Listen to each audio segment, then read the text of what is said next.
En el presente vídeo deseo realizar un viaje hacia hechos acontecidos en los años 50, 60 y 70 con la base militar norteamericana ubicada en el Pirineo navarro en el monte Gorramendi.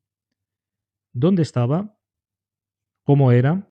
Y su relación con las apariciones ovnis de la zona. Años después, tuve la posibilidad de pisar y ver durante una semana el área de la base militar, en aquel entonces reducida a unos pocos restos y un helipuerto aún original de aquellos años. Año 1982, me encontraba realizando el servicio militar en Irún, País Vasco, en el cuerpo de cazadores de montaña, por lo que eran habituales las maniobras en el Pirineo. En agosto del año 1982 fue el momento en el que nos dirigimos al Gorramendi y nos esperaba una semana de maniobras y vivir unos hechos relacionados con la presencia de naves y seres de otros mundos. Un año posterior, 1983, conseguí de forma, fortuita, un ejemplar del Diario Vasco en el que unos artículos firmados por Felipe Igíñiz rezaban con los siguientes titulares, entre otros: Los misterios de la base de Elizondo al descubierto, misiles nucleares en Elizondo, alerta roja, ovnis en Elizondo. Su lectura hizo que las experiencias vividas tomaran otra dimensión mayor, que aún hoy recuerdo con detalle. Paso a relatar los hechos en un baile de fechas y acontecimientos. Mis primeras observaciones en la zona de objetos luminosos serían la antesala para entender que nos encontrábamos en un lugar especial, diferente.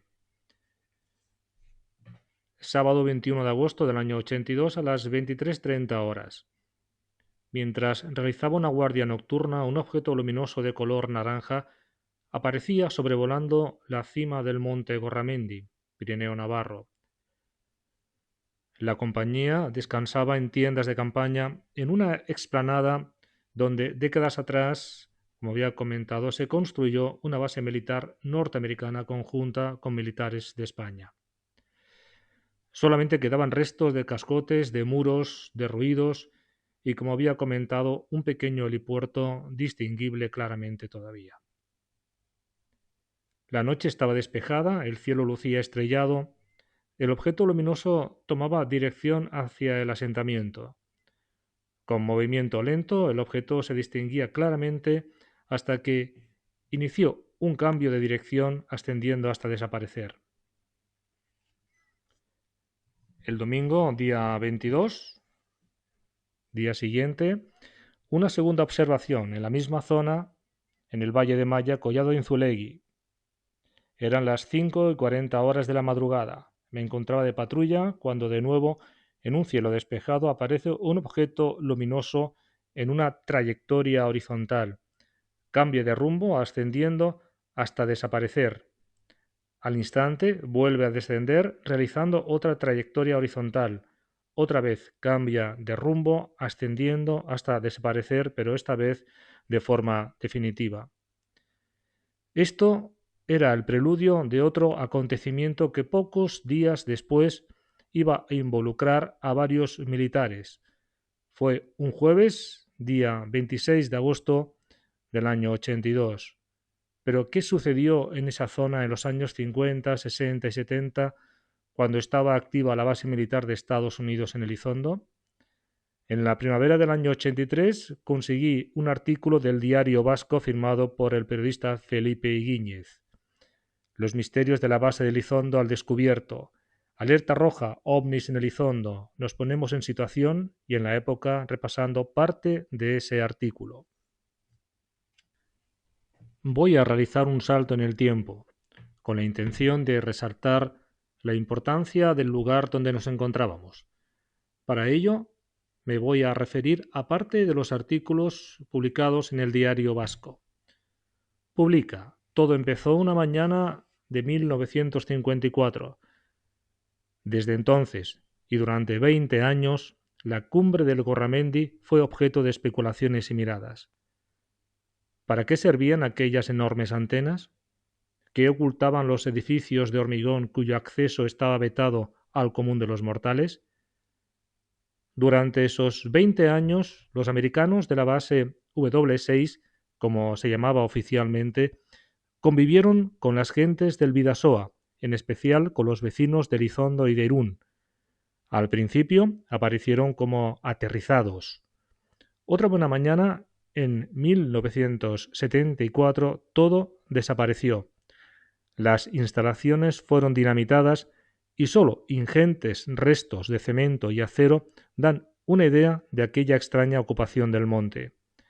Esta investigación la vamos a seccionar en diferentes puntos de importancia para entender qué ocurría durante estos años en el Pirineo navarro.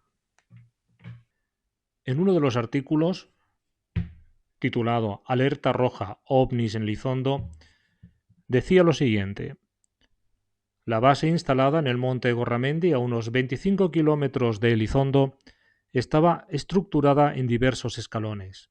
La obra civil general se inició en 1954 con el trazado de la carretera y la construcción de los edificios del asentamiento. Pero las partes técnicas de precisión no comenzarían a montarse hasta 1958. En el año 59 llegaron a Elizondo los principales técnicos civiles, como ingenieros de telecomunicaciones, electrónica, físicos espaciales, entre otros. Procedieron a la puesta a punto de los radares y todos los mecanismos secretos de la base. Los radares entraron en funcionamiento por primera vez en mayo de 1960, con ocasión de la visita a España del presidente Eisenhower. Poco antes, el escándalo del U-2, el avión espía norteamericano que fue derribado en el espacio aéreo de la URSS, había originado una gran tensión y crisis entre los dos bloques, acelerando la entrada en funcionamiento de la base de Elizondo. La información continúa hablando de Harry Finlay, asesor especial de las Fuerzas Aéreas Norteamericanas, que posteriormente fue destacado en Alemania. Actuó en Elizondo como técnico electrónico especializado en radiogoniometría. Declaró lo siguiente: el revuelo del U-2 nos obligó a correr.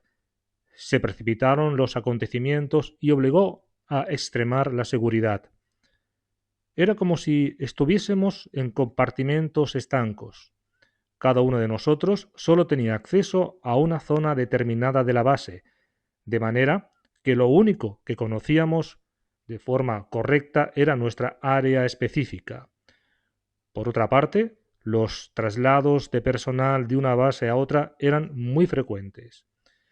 Cada uno de nosotros pertenecía a empresas o laboratorios científicos diferentes, a la Philco, RCA, Boeing, Bendix, entre otros. Pero todos estábamos sometidos a la disciplina y seguridad militar americana. Había severos controles, sistemas de identificación, perros adiestrados. La seguridad estaba en manos de la Policía Militar Española, pero en las zonas especiales había policía americana. Aunque la base era de uso conjunto, existían zonas restringidas de uso exclusivo totalmente americano. El artículo continuaba de la siguiente manera: a 5 kilómetros del asentamiento y a 1081 metros de altura comenzaba el segundo escalón de la base. Esto es, la zona técnica. Dos grandes torreones circulares con la altura de sendos edificios de 15 pisos, rematados por llamativas cúpulas de color blanco, presidían la parte más alta del monte. En su interior disponían de 3 plataformas con instrumentos altamente sofisticados y en el cuarto piso, dentro de las cúpulas, estaban las monumentales antenas de radar tipo azimut y abanico marcas Bendix y RCA, cuyo radio de exploración abarcaba en panorámico de 300 a 500 kilómetros y entre 25.000 y 30.000 metros de altura. Su misión era barrer sistemáticamente todo el espacio aéreo comprendido en tales coordenadas, sin que nada escapase a su control. Junto a las grandes antenas hemisféricas había otras de menor dimensión correspondientes al sistema IFF que revelaba automáticamente la presencia de aviones amigos o enemigos. Quiero resaltar de forma especial lo escrito sobre los ovnis en la base norteamericana. Los objetos volantes no identificados, ovnis, fueron otro de los motivos de frecuente alarma en la base y no el de menor importancia. La condición de confidencial se aplicaba a todo fenómeno inexplicable relacionado con los ovnis. Estaba terminantemente prohibido hablar de ello. Por ejemplo, en cierta ocasión cundió el estupor al observar que una zona de radar permanecía ciega, vacía de eco, es decir, no registraba absolutamente nada. Los ingenieros se volvieron locos tratando de esclarecer el misterio sin conseguirlo, hasta que repentinamente, tal como apareció el fenómeno, desapareció sin que nunca se aclarasen sus causas. Otro día, un objeto metálico brillante se paseó despreocupadamente ante los asombrados ojos del personal de la base, que, pese a estar viéndolo y filmándolo con toda nitidez, no se reflejaba en las pantallas del radar ni había modo alguno de poderlo controlar. En otra ocasión, esta vez de noche, dos guardias que vigilaban la carretera de acceso a las instalaciones, concretamente en el punto denominado el Paso de Napoleón, una pequeña garganta a mitad de camino entre Otsondo y la base, se vieron sorprendidos por la luz de unos focos intensos cuando se hallaban adormilados en el interior de un vehículo. Al salir del todoterreno, creyéndose sorprendidos infraganti por algún oficial, se quedaron petrificados al observar que las luces no procedían de ningún coche sino de un extraño vehículo que flotaba en el aire a pocos metros de ellos.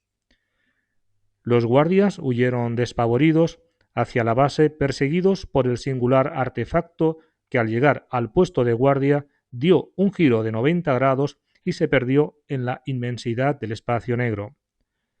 De este caso, como de muchos otros, fueron enviados informes al Departamento UFO del Pentágono y de la CIA, aunque de puertas afuera jamás pasó nada.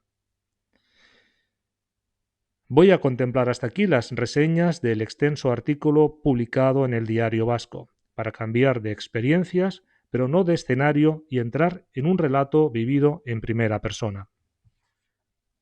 Nos vamos a trasladar de nuevo al año 1982, 26 de agosto. Solamente 8 años después que se cerrara la base militar norteamericana de Elizondo. Vuelvo de nuevo a las maniobras militares que me encontraba realizando en el Pirineo navarro. Tocaba marcha nocturna y la compañía estaba formada sin vehículos, sin linternas. Salíamos desde el collado de Inzulegui en las faldas del Gorramendi. Caminaríamos por el conocido Paso de Napoleón y eran alrededor de las 22 horas.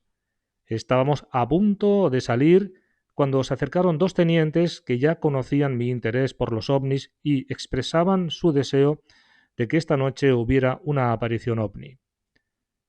Como un guiño al destino, quizás el preludio de lo que sucedería, posteriormente parecía que vivía en bucle cuando pocos minutos más tarde se acercan dos sargentos preguntándome si aparecerían esta noche. Les respondí igual que a los tenientes, que era una decisión que correspondía a los de allá arriba, sin saber que ellos ya estaban allí.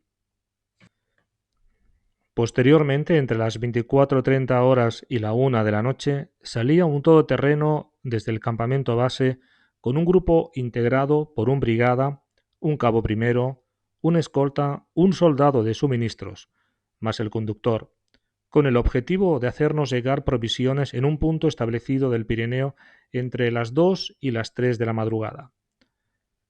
Durante la marcha de la compañía se observaron diferentes fenómenos luminosos. El grupo en retaguardia fue sorprendido por una luminosidad que alumbraba la parte superior del bosque sin llegar a distinguir su causa y corriendo para alejarse de la zona totalmente asustados. En otro momento posterior, desde la distancia, observé una potente luminiscencia que proyectaba desde la parte posterior de uno de los montes, alcanzando posiblemente en cientos de metros su reflejo. Lo primero que se me vino a la cabeza era la existencia de alguna población que se ubicara detrás de la montaña, aunque no duró mucho esa impresión cuando de repente toda la luminosidad desapareció, quedando la zona totalmente a oscuras. Pero paralelamente sucedían otros hechos. El todoterreno avanzaba por pistas forestales hacia el punto de encuentro con nosotros. Según me comentaron al día siguiente y en días posteriores algunos de los ocupantes del vehículo, ocurrieron acontecimientos que los dejaron impactados. Eran alrededor de las 3:30 de la madrugada cuando vieron 3 luces que bajaban de la montaña lentamente como si fueran flotando por encima de los árboles. Ellos pararon el todoterreno. Bajaron del mismo el brigada y un soldado. Comenzaron a gritar pensando que era la compañía. Nosotros, como comenté anteriormente, teníamos prohibido el uso de linternas. Estuvieron esperando casi 20 minutos. Los 3 focos continuaban bajando hacia el Land Rover. Cambiaban de color, amarillo, azulado, fluctuando su potencia lumínica con un diámetro mayor que el del faro de un vehículo. Tras la espera, suben de nuevo al todoterreno y se dirigen hacia las luces con la idea de poder localizarnos. Los focos estaban ahora más cerca del vehículo. Se apodera de ellos el nerviosismo, avanzando lentamente con las luces apagadas hasta detenerse por completo. El brigada comentaba que eran cosas extrañas, satélites o naves espaciales. Por un momento tuvo la intención de sacar su arma, pero el temor lo retuvo. Los objetos luminosos eran ya muy potentes, incluso molestaba su brillo a los ojos. Se encontraban a una distancia de unos 50 metros, viendo un total ahora de 7 objetos. En esta distancia, dichos objetos tenían un tamaño aparente como el de una rueda de coche.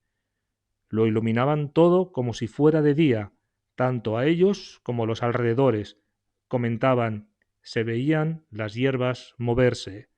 Dentro de todo lo que estaban viviendo también recuerdan tener la sensación de ver a 3 seres de mitad del cuerpo para arriba. El escolta pidió permiso para cargar su arma, pero el brigada no se lo concedió. Temía una reacción de aquellos seres. Aunque no le hizo caso, acabó cargando su arma y bajando del Land Rover. Con los nervios, el escolta tropieza cayendo al suelo y, si aún podían complicarlo más, en este punto acaban perdiendo el mapa topográfico con el que se guiaban para encontrarnos, lo que dificultó mucho más que nos localizaran. Todo sucedía muy rápido. El escolta subía de nuevo al vehículo. Dieron media vuelta para alejarse de allí. No sabían cómo, pero los objetos desaparecieron. Perdidos, llegaron a la frontera francesa, donde tuvieron que dar la vuelta y volviendo a ver los objetos, pero ahora ascendiendo montañas arriba lejanos. Amanecía, rondaba ya las 5 de la mañana. La compañía paró en una pista forestal. Cansados, nos sentábamos donde fuera. Al poco, por fin, llegó el todoterreno con el suministro. Yo me encontraba al lado del capitán y otros mandos. El brigada se acercó a ellos. Por mi cercanía pude oír la conversación donde este brigada les habló sobre las extrañas luces y su creencia, como así también la de los soldados que le acompañaban sobre el origen extraterrestre de estos objetos luminosos y la presencia de seres. Pasaron los días. Acabadas las maniobras, marchamos del Gorramendi y de la zona donde estaba la base militar conjunta. De vuelta a Irún, tuve la oportunidad nuevamente de cómo el brigada afirmaba tanto al capitán de la compañía como a un alférez lo siguiente. Las luces eran potentes y muy extrañas. Estoy convencido de que son de origen extraterrestre. Además, continuó, tengo otras experiencias que ya te contaré, me dijo. No mucho tiempo después de lo acontecido, un cabo primero vino a buscarme. Tienes que ir al despacho del capitán, te espera. Me dirijo a su despacho, llamo a la puerta, paso, cierro tras de mí y realizo el correspondiente saludo. Observo la mano del capitán que abre un cajón, tocando algo en la parte superior del mismo y lo cierra. Me mira y me pregunta: Antonio, ¿qué es lo que ocurre con el tema de los ovnis? Ya hace años de aquella respuesta, aunque no tengo en la memoria las palabras exactas. Sí recuerdo que le hablé que estos seres estaban en nuestro mundo desde antes que el hombre existiera, que son cada vez más visibles a nivel mundial, que forman parte de un plan universal del crecimiento espiritual de nuestro mundo, de un cambio de conciencia, que un día todo cambiará.